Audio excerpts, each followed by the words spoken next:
Welcome to the Unmuted Podcast. My name's Jeff. I'm the host of the podcast, and we talk about all things HR, talent, HR tech, world of work, leadership, AI, everything. And so these episodes live on our website, ScaleHR.com, also on YouTube as well. So please chime in, leave your comments, like our video. And so we're nearing our 70th episode so far, which is fantastic. And so, so all of our guests are all people from all different walks of life in the world of work, from Canada, US, overseas as well. So this is a really good topic, as I always say. And, before I bring in our guest, I just want to talk a bit about the actual topic and what it means. So the topic is high performance is not rocket science. It's discipline.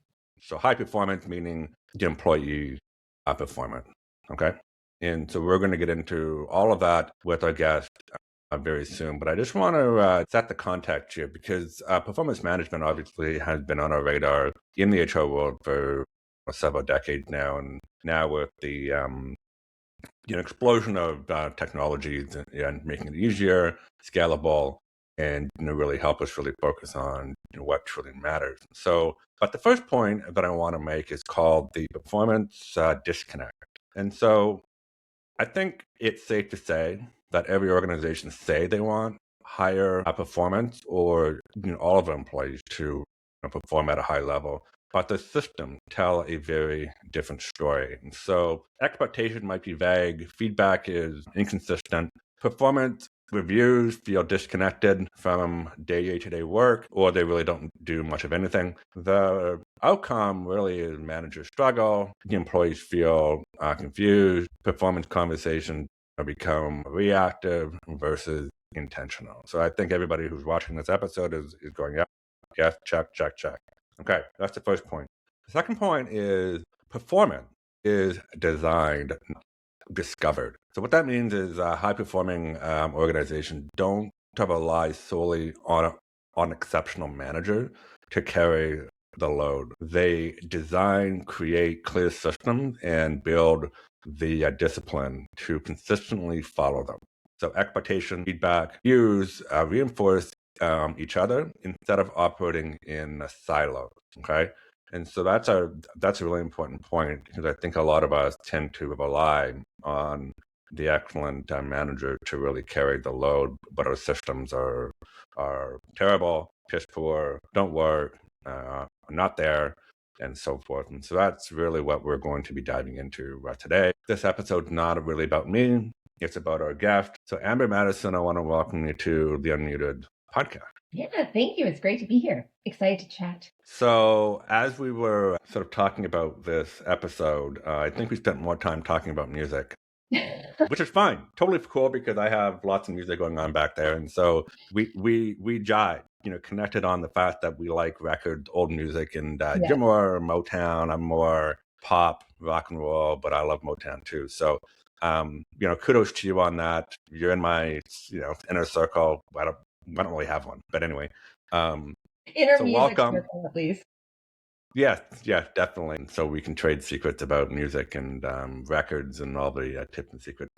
So tell us a bit about you, what you do, your work, your background. Yeah. So it's always, I feel like as you get older, it's so hard to know where to start with this question because, your career has spanned many years. I won't tell exactly how many, but many years, and you've maybe done different things. But for the relevance of this podcast, I'll start 10 years ago, which is that 10 years ago, I started an HR and DEI consulting firm called Peopleism. And we worked with over 100 clients. And we consistently found that performance management was the biggest problem. This is where there was the most unfairness. This is where employees were the most unhappy. Managers were the most unhappy. HR leaders would always say, performance management is a mess. This was kind of the one thing that we always found as a problem. So we would work with all of these clients of ours to help them improve their performance management practices and set them up in a way that was aligned with research-based best practices. As you said when you kicked off the episode, this is something we've been talking about for decades. This is not this new topic. We've known for many, many, many, years, like tens of years, decades, what actually good performance management looks like. And many organizations don't follow that. And so we would be trying to help organizations follow best practices, but then they would be using these performance management tools that we wouldn't be able to really configure well in a way to be aligned with best practice. So it's these open-ended tools. We would somehow find a way of like, oh, I guess we can get this to work in a way that will support best practice, but it was kind of duct taped together. And then we'd have to train all managers on, hey, there's this tool. It's not really supposed to be used exactly this way, but here's how you can work around, and set it up to be used this way to support expectations and continuous feedback and performance reviews that are based on that. And, after years of doing that, honestly, I just got so pissed off that I was like, well, damn it. Like, I'm just going to build my own performance management tool here because I 100% believe in the value of a SaaS platform that can help manage performance. And I don't think that we have one yet that is actually, more opinionated to say, let's roll out best practice and this is how you use the platform. You don't have 100 options because there aren't 100 good choices. There's sort of, one general bucket of things that you should be doing. And I want to build a tool that does that. And so that's kind of where I am today is building a software platform called Merritt. And we have just launched, we're in beta with a limited number of beta testers right now and partners that are helping us tweak the platform and make it better. But it's a forward-looking performance management platform really designed for HR leaders who want their performance management, whose performance management philosophy is around continuous feedback rather than this over focus on, just performance reviews. Well, that's a great overview. Thank you for that. I give you a lot of kudos for starting your own software company. Because that's hard, and then you picked a niche that is very, very important, obviously. And so this was actually a really hard one for me. This topic, in a way, for me to come up with a couple questions because I had probably 32 questions to ask you, but I don't have that much time. How do you narrow it down? Yeah, so usually I narrow it down to just a couple. So let's sort of dive right into them and see what happens here. So that's a good overview. Thank you for that. And so when you were talking, you emphasized expectations as a foundation of high performance, which makes sense. Where do most companies go wrong when setting expectations? And what does good actually look like in practice? Yeah.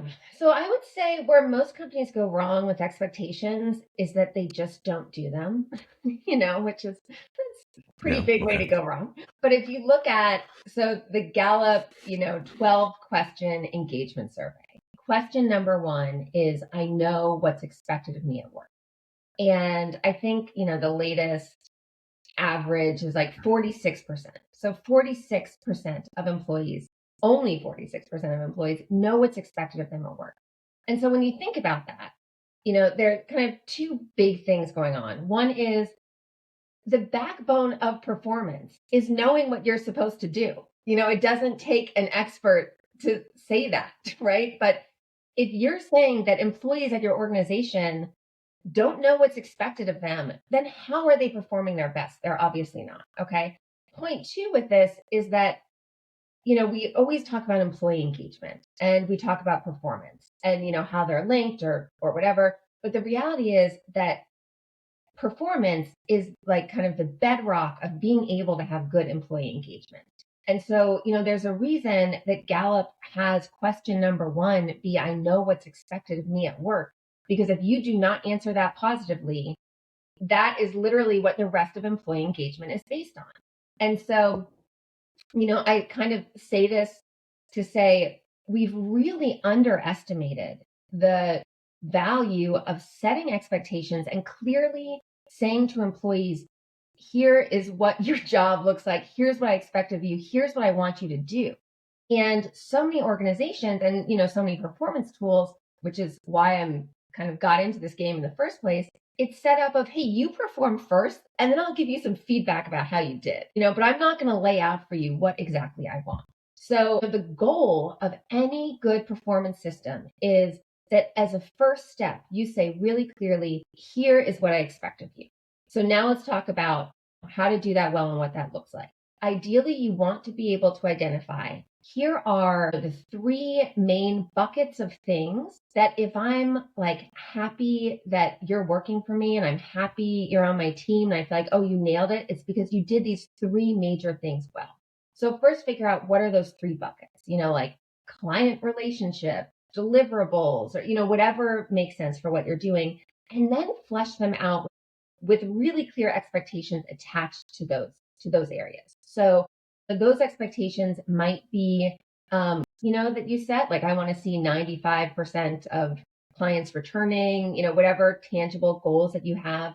They might be more like competencies. Like I want to see you developing deeper relationships with clients by making sure that you're talking to them once a month. So some of it should be the outcome I want to see. Some of it should be how the work gets done. You want a mix of those ideally, but then they all level up to these three bucket areas. And so, the goal is that every employee will know, here are the three main things I should be responsible for. And in order to do well in the eyes of my manager and in the eyes of my organization, and within each of those buckets, I have clear metrics of what success looks like and clear behaviors of what they want to see me do. So I like that. I'm going to ask a follow-on question on that Yeah. because obviously I've been an HR leader for many years, and I've been in that world, and so this has been a real big issue. Part of the problem nowadays is that businesses change often and rapidly, and so when obviously when you're working with your staff, say you have a team of 2, 5, 10, doesn't matter. The idea is to kind of align what they're doing with the business, and so. Yeah. So oftentimes what tends to happen is you go through this process and you get crystal clear on some expectation, and then something happens, like the business changes or their direction changes, and that has like a trickle down to effect. So how do you play that sort of into that? Because that happens a lot, and that's Yeah. why back in the day I used to just we used to work in quarters, right? So yes, we would have a line of sight for the whole year, but I knew for a while that it was going to probably change. How you Yeah. work won't really change, but it's some of the more tangible outcomes and goals that probably will. That's why we Yeah. used to do it in quarters. What's your thought about that? Yeah, so kind of twofold. So one is ideally you want to make those expectations big picture and like the bucket areas big picture enough that unless you switch roles, probably the buckets of what they are aren't going to change. You're only really changing those bullet points within it. Maybe adding something, tweaking something, taking it away. So that's number one. Number two is it is not helpful to spend a lot of time going through creating these expectations only to forget about them and only revisit them a year later when you're doing a performance review. So ideally, what you want to do with these expectations is continue to reference them in your one-on-ones when you're checking in with your employees, and be giving feedback against them. And because you're doing that and you're constantly looking at them, you're able to change them. So this is not to say, hey, this is set in stone. Like, yeah, things change. And, maybe even there's something that didn't change, but you hadn't thought of and you want to add that in. So that's all part of it. And, you don't need to think of these expectations as this is a line in the sand. It's written in stone. It will never change. You want it to be directionally accurate, and then you can go in and tweak it as the year goes on. So let's switch gears now to feedback, because obviously Yeah. feedback is probably like a next sort of step in this in this journey. And so once your expectations are set, feedback theoretically is there to reinforce those expectations, right? But it often doesn't, right? So what breaks down here and how and then how can organizations help managers give feedback but timely, relevant, specific? Yeah. I think that just big picture, managers do not give continuous feedback, like for the most part, and some organizations are doing this really well, but usually that is a giant struggle that HR leaders deal with.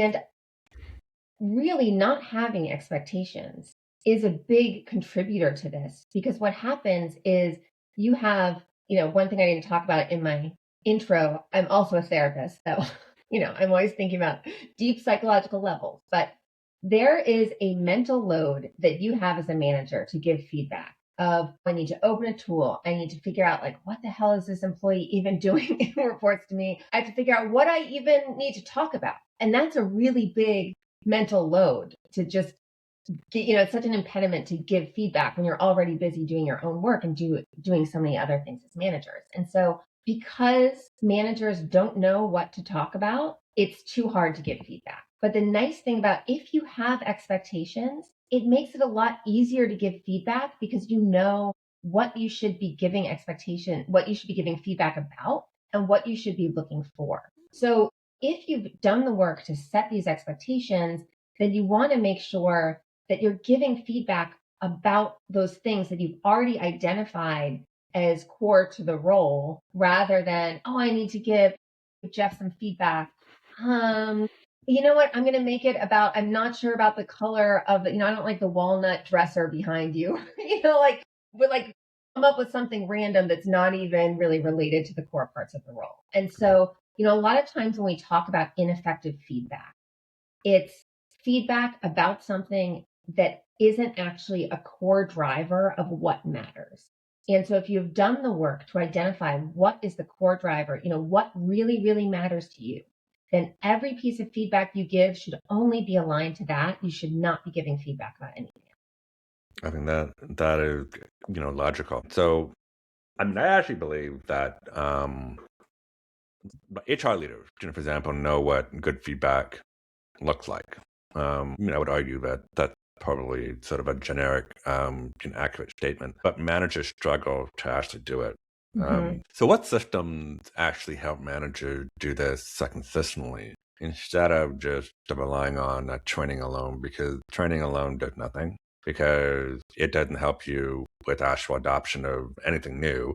It doesn't help you change, behavior. I mean, it's definitely like a starting point, but maybe just comment on, what are some systems that you would recommend? Yeah. I mean, this, kind of almost comes back to what we were talking about at the beginning, and that's expectations. So, one, it's really important to tell your managers, not just like, oh, yeah, you should give feedback.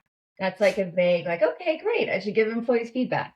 You want to get real specific of like, you know what? Every manager at this company, I want you giving feedback about performance once a month, at least once a month, to employees, and then as needed. But every employee on your team, I expect that they're getting written feedback or verbal feedback or whatever it is once a month. So first you have to set a really clear bar of what good looks like, not just, hey, here's a tool, you're able to give feedback, like that. No, way too open-ended. Like, I want you once a month, put it on your calendar, set up a one-on-one feedback. Like, here's what I want to see. And so that all managers can repeat back what is expected of me as a manager. What does being a good manager at my org look like in terms of giving feedback? So that's one. Two, you need to be able to track what is happening to be able to hold them accountable. And this is where, I'm a therapist. I'm a big believer in people stuff, just in general. And when I started working in HR 10 years ago, I was like, systems, like, who cares? And tools, SaaS, whatever. But now I realize, like, oh, you know what? You have so much visibility. Like, this is where SaaS tools are so helpful, because you get to actually see what's going on within your org and who's giving feedback. So to be able to have that visibility is number two. And then number three is you need to have some kind of accountability for managers who aren't doing it. So you need to hold them accountable to doing it. If you have that visibility, you're able to remind them. As I was building out Merritt, something that was really important to me was, okay, we're going to set that bar for managers, once a month. And obviously we can tweak that per user with HR, how often you want to see that written feedback. And then when managers don't do it, you better believe that we are emailing them constantly saying, hey, you're overdue. Like, this employee needs feedback from you. When you sign into Merritt, here you see your to-do list, and you can't check it off yourself. The only way this goes away is when you actually give feedback, and then we're also emailing the HR leader saying, hey, here are the people delinquent on feedback, and they can do what they want with that information. But it's really important that you set the expectation. You have a way to track if managers are doing it, and then you hold them accountable to actually doing the behavior that you want to see. I have an idea for you, because Yeah. this is what I did actually when I was leading HR. So at the top level, business level. So when we were planning for our next year, so when we were coming up with our 3 to 5 business goal, there was always one that had something to do with people in the organization, because we were always talking about, like entering new markets or product, development, or Yeah. Maybe there was something to do with financial scaling. Doesn't matter what it is. But then we always wanted something that wasn't at the bottom, but was at the top. That was something to do with the business from a people standpoint. And so when you cascade that and download it, then it becomes real, right? Because then you're actually attaching sort of all the stuff that we're talking about to something bigger. And so that impacts your things like your bonus, it impacts salaries, it impacts overall the productivity of the business. So it starts to really matter.